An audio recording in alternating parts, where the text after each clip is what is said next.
It is here in Switzerland that the cocoa bean turned into the chocolate that we know today. But most importantly, they invented the conching machine, the most important machine in the making process of chocolate. It makes chocolate smoother, sweeter, and creamier. But what else makes sweet chocolate so distinctive? Well, today we're going to see how this turns into this.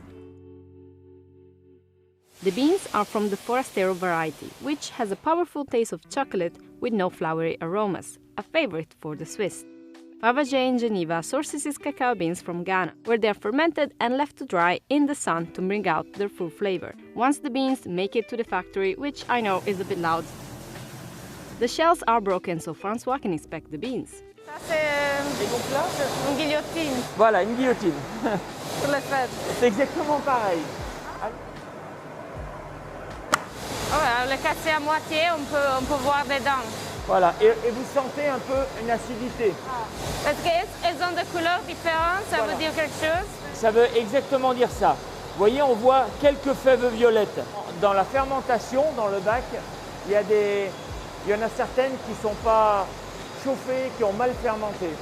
Brown color beans are ideal, while the violet ones are more acidic. But not all the acidic beans are tossed out.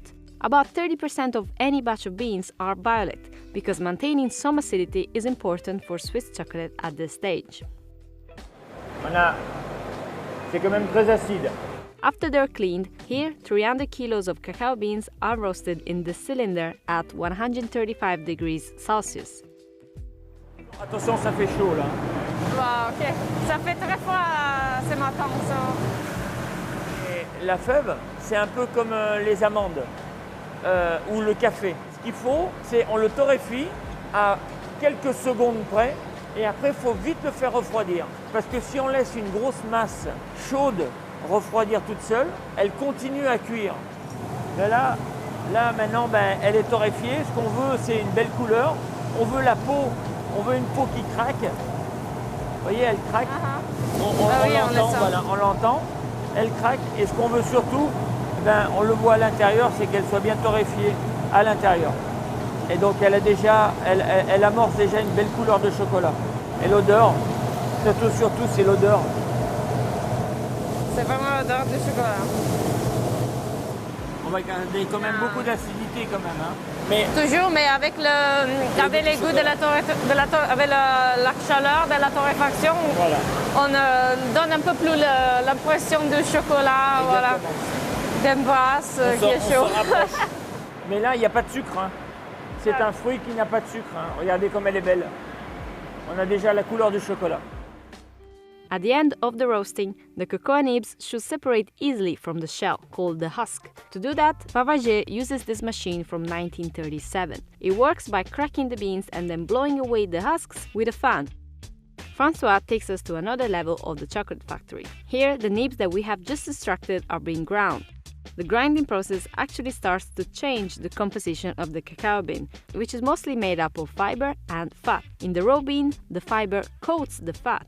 At the end of the whole making process, it will be the fat coating the fiber, creating a silky smooth chocolate. Ça écrase ça. Et ça descend comme une pâte. Ça fait comme une pâte. Donc on voit la matière grasse. Elle ne bouge pas sur la cuillère. Non, il y a beaucoup de fibres. Et il y a encore beaucoup de matière grasse emprisonnée dans la fibre. Et donc, c'est encore trop épais. Ça va passer dans les machines pour vraiment faire ça beaucoup plus fin. The fat might still be trapped in the fiber, but heating it up in the grinding process has definitely brought its acidity to life. Oh,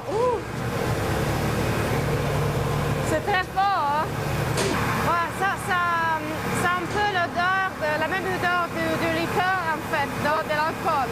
On appelle la liqueur de cacao d'ailleurs. The liqueur form marks the end of a lonely road for our chocolate. This mixer contains about 750 kilos of chocolate liquor, powdered milk, and sugar. The Swiss first combined milk with chocolate in 1875, but they learned it was better not to use liquid milk because the liquid and the fat do not bind. So they opted for powdered milk, giving chocolate a smoother texture. François uses whole milk with at least 26% fat for his milk chocolate recipe here at Fabergé.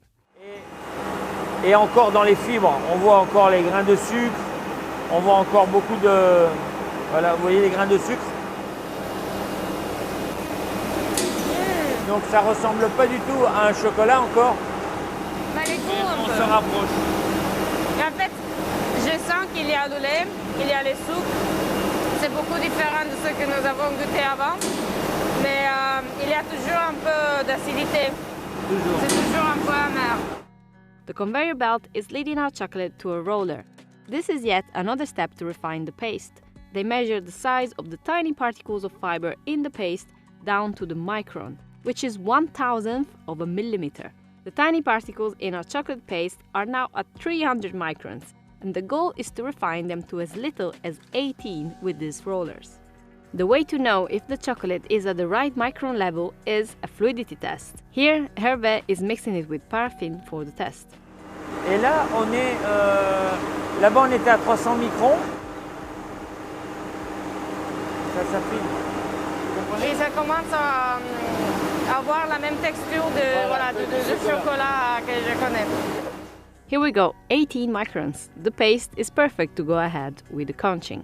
Before the machine was invented, chocolate makers struggled to give chocolate a velvety texture, and instead their final product was coarse and dry. Now, conching works with a combination of grinding and mixing movements. It's done in 2 stages in 2 different conching machines. In the first one, the chocolate is still dry and almost looks like a powder. Donc là, à ce niveau-là, c'est pour ça que c'est aéré.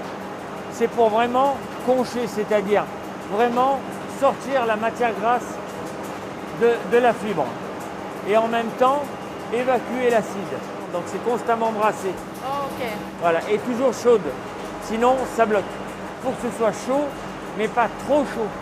Pourquoi? Parce que trop chaud, ça cuirait la poudre de lait.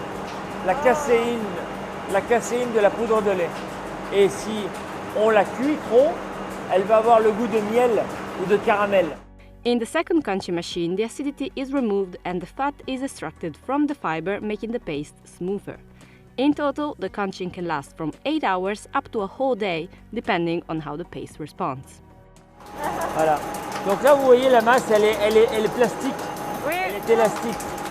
After conching, the paste will still be a bit thick. So, based on its fluidity, Hervé will run another test and add some cocoa butter. Cocoa butter is nothing more than the fat we've been talking about this whole time. The chocolate conches for another 40 minutes and then it's ready. But just to make sure that the fat is coating the fiber the way we want it to, let's run another fluidity test. Pour moi, le test de fluidité est passé. Le test est passé là, c'est bon?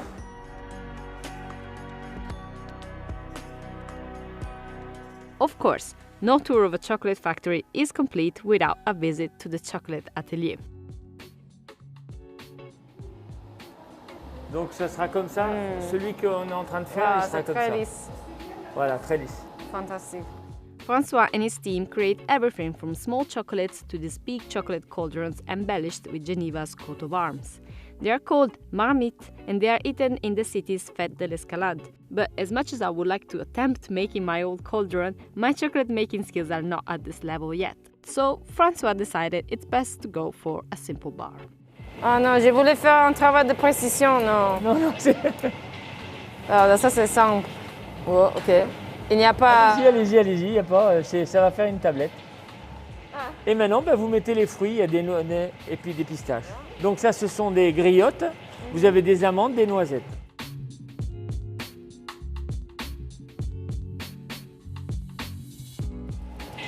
Ouh.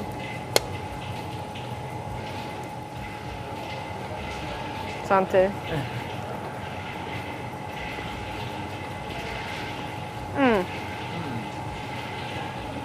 J'ai mis beaucoup. Hein. Ouais.